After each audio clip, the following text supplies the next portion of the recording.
The birth of Isaac, chapter 21. Now the Lord was gracious to Sarah as he had said, and the Lord did for Sarah what he had promised. Sarah became pregnant and bore a son to Abraham in his old age and at the very time God had promised him. Abraham gave the name of Isaac to the son born to him. When his son Isaac was 88 days old, Abraham circumcised him as God commanded him.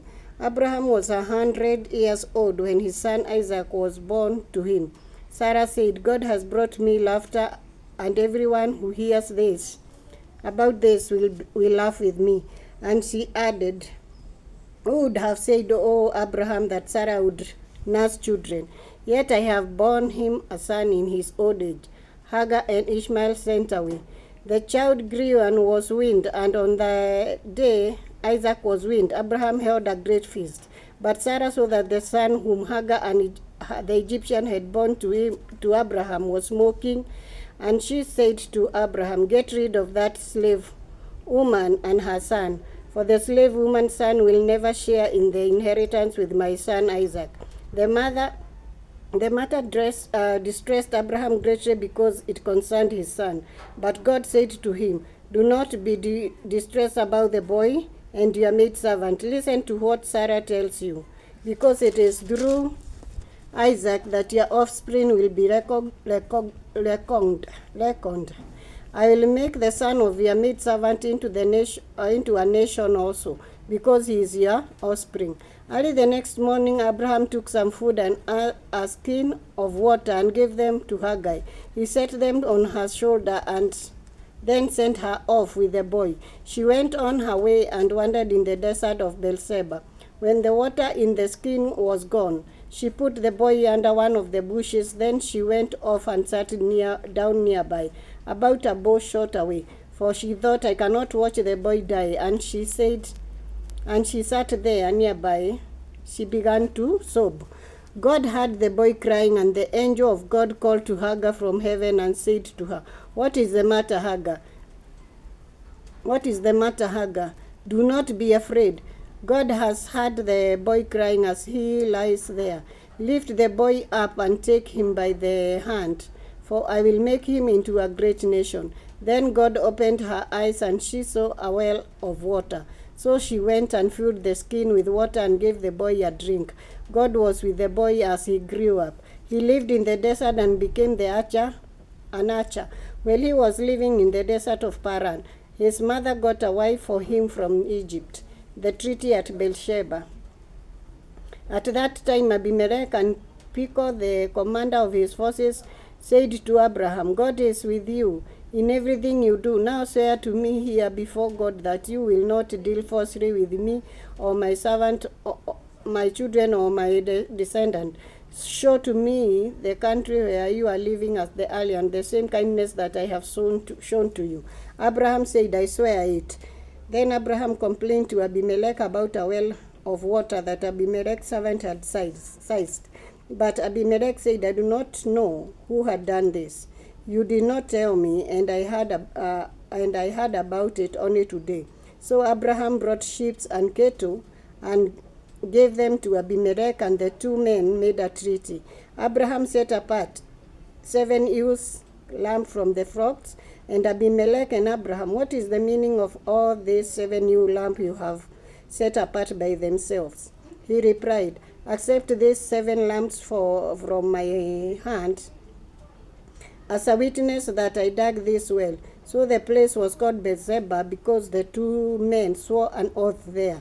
After the treaty had been made at Beersheba, Abimelech and Phicol, the commander of the forces, returned to the land of the Philistine. Abraham planted a tamarisk tree in Beersheba, and there he called upon the name of the Lord, the eternal God. And Abraham stayed in the land of the Philistine for a long time. Abraham's tested, chapter 22. Sometimes later, God tested Abraham. He said to him, Abraham, here I am, he replied. Then God said, take your son, your only son Isaac, whom you love, and go to the region of Moriah.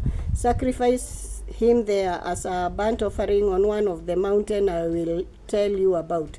Early the next morning, Abraham got up and saddled his donkey. He took with him 2 of his servants and his son Isaac. When he had cut enough wood for the burnt offering, he set out to the place God had told him. On the third day, Abraham took up and saw the place in a distance. He said to his servant, "Stay here where the donkey, while I and the boy go over there. We will worship and then we will come back to you." Abraham took the woods for the burnt offering and placed it on his son Isaac, and he himself carried the fire and the knife. As the 2 of them went together, Isaac spoke up and said to his father, "Abraham, father." "Yes, my son," Abraham replied. "The fire and the wood are here," Isaac said. "But where is the lamb for the burnt offering?" Abraham answered, "God himself will provide the lamb for the burnt offering, my son." And the 2 of them went together. When they reached to the place God had told him about, Abraham built an altar there and arranged the wood on it. He bound his son Isaac and laid him on the altar on top of the wood. Then he reached out his hand and took the knife and to slay his son. But the angel of the Lord called out to him from heaven, "Abraham, Abraham."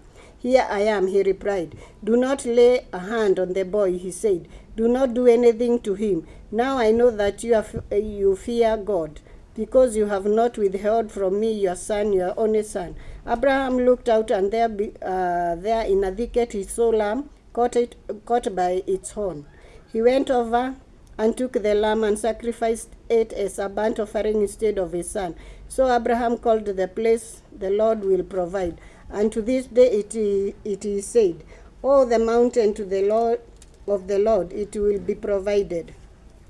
The angel of the Lord called to Abraham from heaven a second time and said, "I swear by myself, declares the Lord, that because you have done this and have not withheld your son, your only son, I will surely bless you and make your descendant as numerous as the star in the sky and as the sand of the seashore.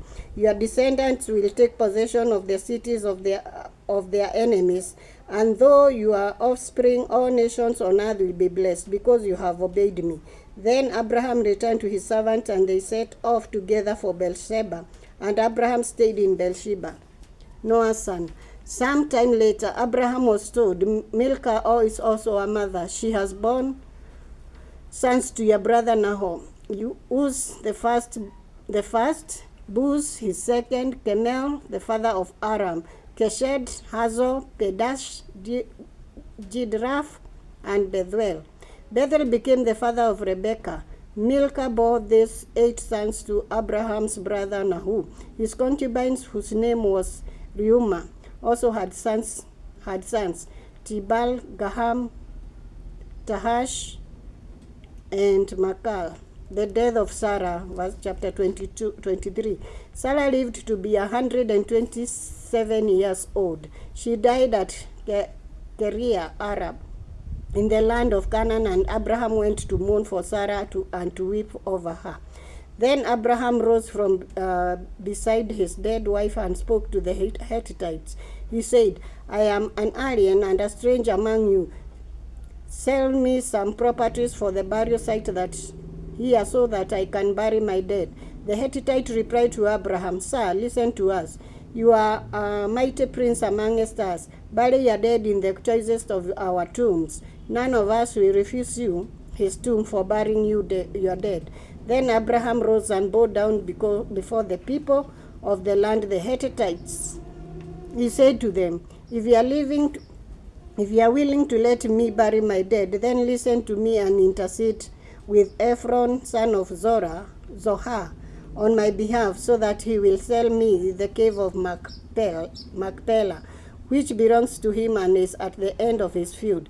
Ask him to sell it to me for the full price, as a burial site amongst you.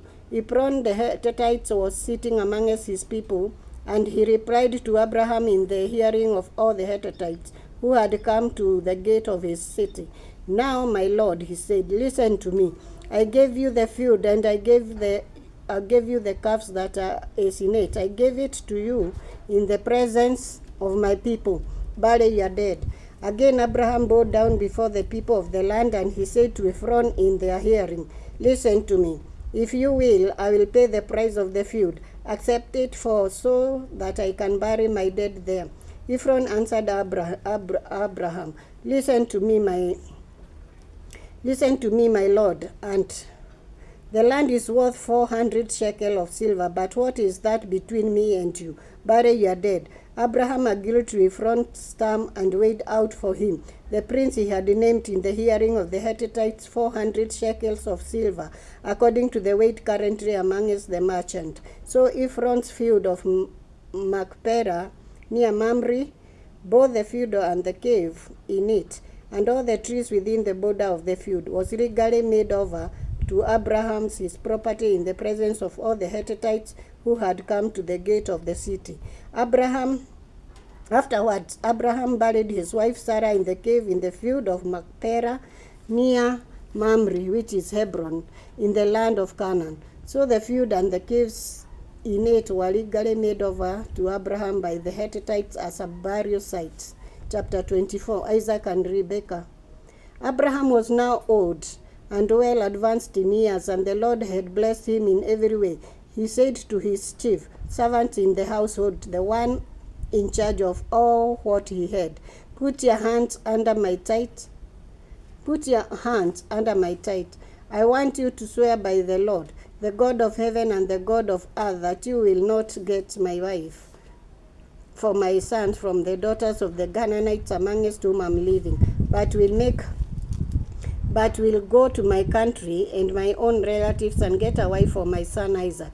The servant asked him, What if the woman is unwilling to come back with me to this land? Shall I then take your son back to the country you came from? Make sure that you do not take my son back there. Abraham said, The Lord, the God of heaven, who brought me out of my father's household and my native land, and who spoke to me and promised me an oath, saying, To your offspring I will give this land. He will send his angels before you so that you can get a wife for my son from there. If the woman is unwilling to come back with you, then you will be released from this oath of mine. Only do not take my son back there. So the servant put his hands under the thigh of his master Abraham and swore an oath to him concerning this matter. Then the servant took 10 of his master's camels and left, taking with him all kind of good things from his master. He set out for Aram Naharaim and made his way to the town of Nahu. He made the camels kneeling down near the well outside the town. It was towards evening, the time the women go out to draw water. Then he prayed to God, O Lord, God of my master Abraham, give me success today and show kindness to my master Abraham. See, I'm standing beside the spring and the daughter of the town people are coming out to draw water. May it be that when I say to a girl, Please let down your jar that I may have a drink. And she says, Drink, and I will water your camels too.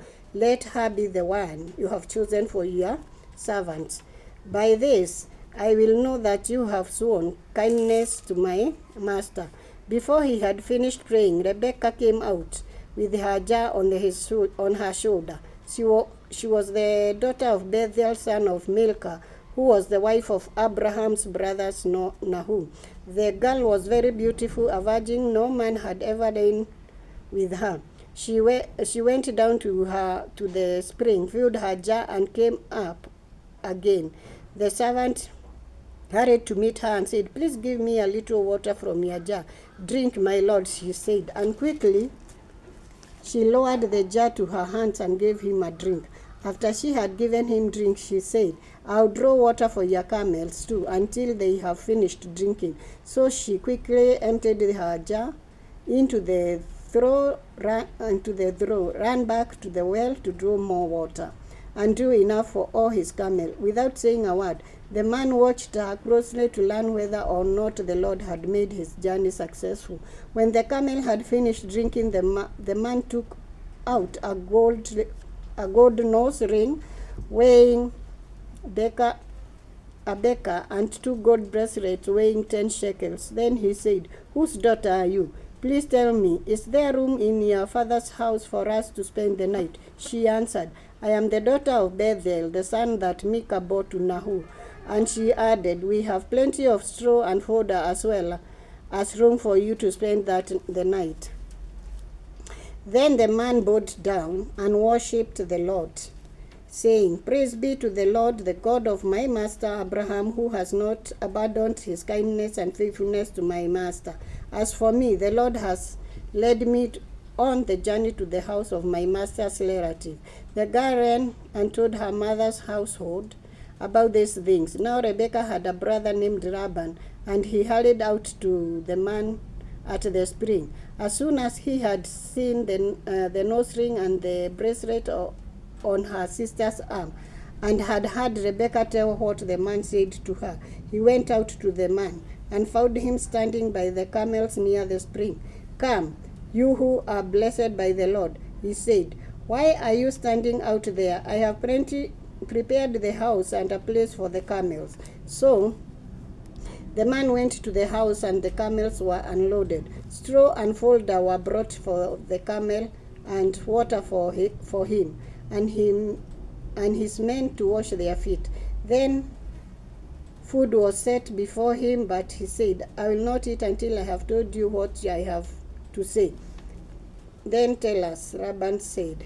So he said, "I'm Abraham's servant. The Lord has blessed my master's abundantly, and he has become wealthy. He has given him sheep and cattle, silver and gold, men servants and maid servants, and camels and donkeys. My master's wife Sarah has borne him a son in her old age, and he has given him everything he owns. And my master made me swear an oath and said, 'You must not get a wife for my son from the daughter of the Canaanites, in whose land I live, but go to my father's family and to my own clan and get a wife for my son.' Then I asked my master, 'What if the woman will not come back with me?' He replied, 'The Lord before whom I have walked, I will send his angels with you and make your journey a success, so that you can get a wife for my son from my own clan and from my father's family. Then when you go to my clan, you will be released from my oath, even if they refuse to give her to you. You will be released from my oath. When I come to the spring today, I said, O Lord, God of Master Abraham, if you will, please grant success to the journey on which I have come. See, I am standing beside the spring. If a maiden comes out to draw water, and I say to her, please let me drink a little water from your jar, and if she says to me, drink, and I will draw water for your camels too, let her be the one the Lord has chosen for my master's son." Before I finished praying in my heart, Rebekah came out with her jar on her shoulders. She went down to the spring and drew water, and I said to her, please give me a drink. She quickly lowered her jar from her shoulder and said, drink, and I will fetch your camels too. So I drank, and she watered the camels also. I asked her, whose daughter are you? She said, the daughter of Bethuel, son of Nahor, whom Micah bore to him. Then I put the ring in her nose and the bracelet on the arm, and I bowed down and worshipped the Lord. I praised the Lord, the God of my master Abraham, who had led me on the right road to get the granddaughter of my master's brother, of his son. Now if you will show kindness and faithfulness to my master, tell me; if not, tell me so I may know which way to turn." Laban and Bethuel answered, "This is from the Lord. We can say nothing to you one way or the other. Here is Rebekah. Take her and go, and let her become the wife of your master's son, as the Lord has directed." When Abraham's servant heard what they said, he bowed down to the ground before the Lord. Then the servant brought out gold and jewels and articles of clothing and gave them to Rebekah. He also gave costly gift to her brother and to her mother. Then he and the men who were with with him ate and drank and spent the night there. When they got up the next morning, he said, "Send me on my way to my master."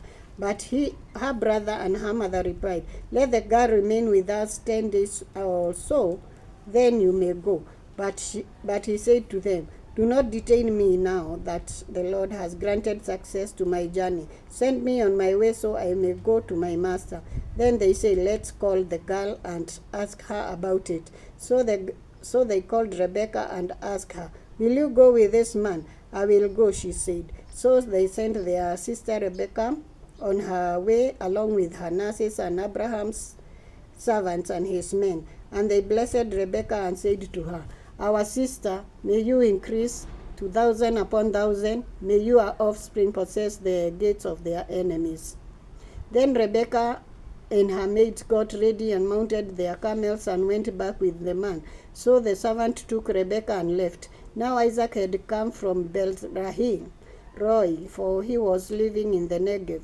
He went out to the field one evening to meditate, and as he looked up, he saw camels approaching. Rebekah also looked up and saw Isaac. She got down from her camels and asked the servants, "Who is that man in the field coming to meet us?" "He is my master," the servant answered. So she took her veil and covered herself. Then the servant told Isaac all he had done. Isaac brought her into the tent of her mother Sarah, and he married Rebekah. So she became his wife, and he loved her, and Isaac was comfortable after his mother's death. The death of Abraham. Abraham took another wife, whose name was Keturah. She bore him Zimlan, Joshan, Medan, Midian, Isbak, and Suan. Jokshan was the father of Sheba and Dedan. The descendants of Dedans were the Ashurites, the Retushites, and the Reumenites. The sons of Midians were Ephraim, Ephah, Hanok, Abida, and Eda. All these were descendants of Keturah. Abraham left everything that he owned to Isaac. But while he was still living, he gave gifts to the son of his concubine and sent them away from his son Isaac to the land of the east. Although Abraham lived 170 years, then Abraham breathed his last and died as a good old age, an old man and full of years, and he was gathered to his people. His son Isaac and Ishmael buried him in the cave of Machpelah, near Mamre, in the field of Ephraim, son of Zohar, the Hittite, the field Abraham had brought from the Hittite. There Abraham was buried with his wife Sarah. After Abraham's death, God blessed his son Isaac, who then lived near Bel-lahai-roi, Ishmael's son. This is the account of Abraham's son Ishmael, whom Sarah maidservant Hagar, the Egyptian, bore to him.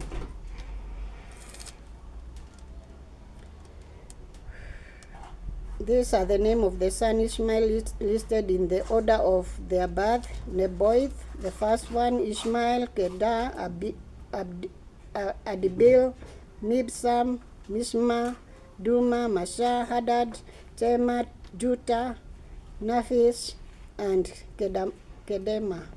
These were the sons of Ishmael, and these are the names of the 12 tribes, rulers according to their settlement and camps. Although Ishmael lived 137 years, he breathed his last and died, and he was gathered to his people. His descendants settled in the area from Havilah to Shur, near the border of Egypt as you go towards Ashur.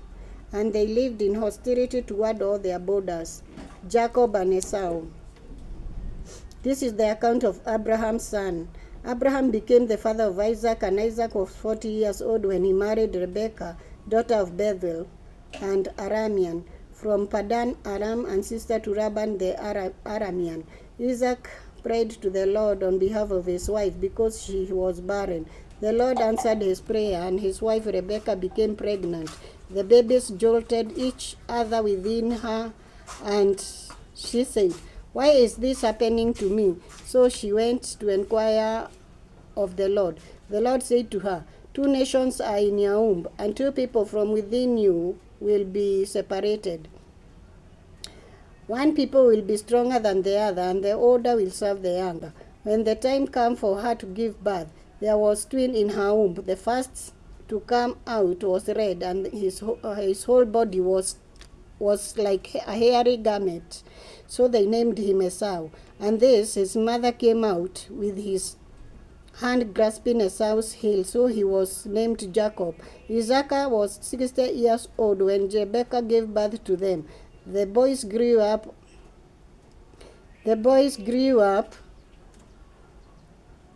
and Esau became a skillful hunter, a man of the open country, where Jacob was quiet, staying amongst the tent.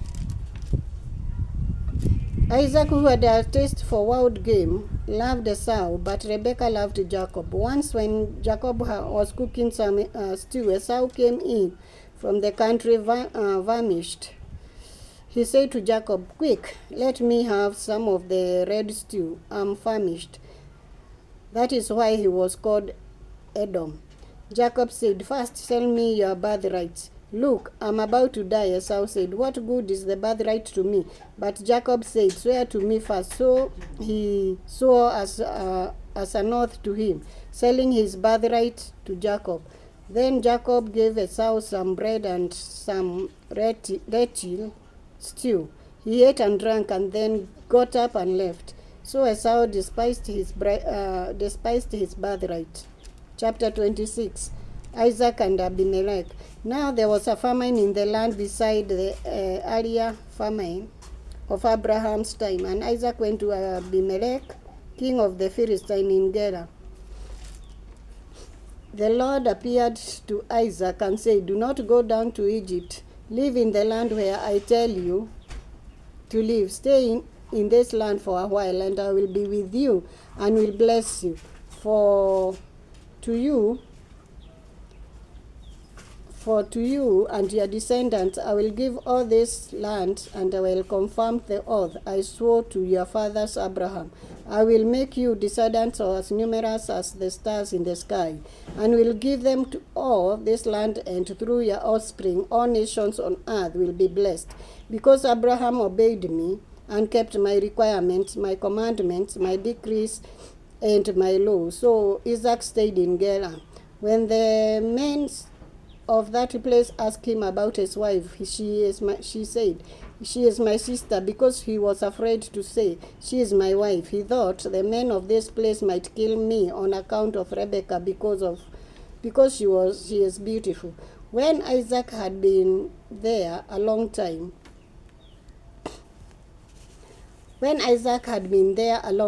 Abimelech, king of the Philistines, looked down from a window and saw Isaac caressing his wife Rebekah. So Abimelech summoned Isaac and said, "She is your wife. Why did you say, 'She is my sister'?"